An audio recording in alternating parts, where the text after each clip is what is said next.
Coach Chad Perry, Coosa High School Coach another year.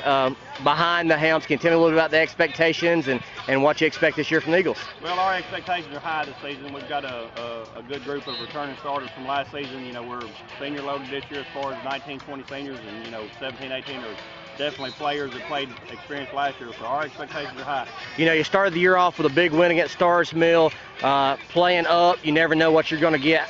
What kind of reaction did your team have to that big victory? Well, we had a good one. We had battling a lot of setbacks this week with a young man that got injured, and it was a real distracting week. But our boys held together, and that just shows you what kind of leadership we got. And we've had a good week of practice this week, so we expect good things tonight. What's the difference between this Coosa team and some Coosa teams you coached in the past?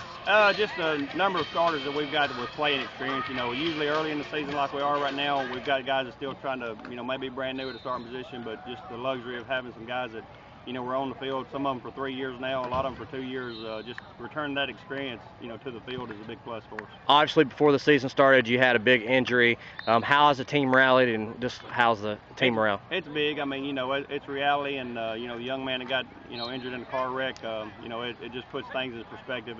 We know we're blessed with talent. We know we're blessed with ability to run and catch and throw, and we found one of our own in our family that had that taken away from him. So, it makes us thankful to be able to do what we do, and we don't take that for granted as much as maybe we did in the past. And finally, anything less than what this year is going to be disappointing for the Coosa Eagles?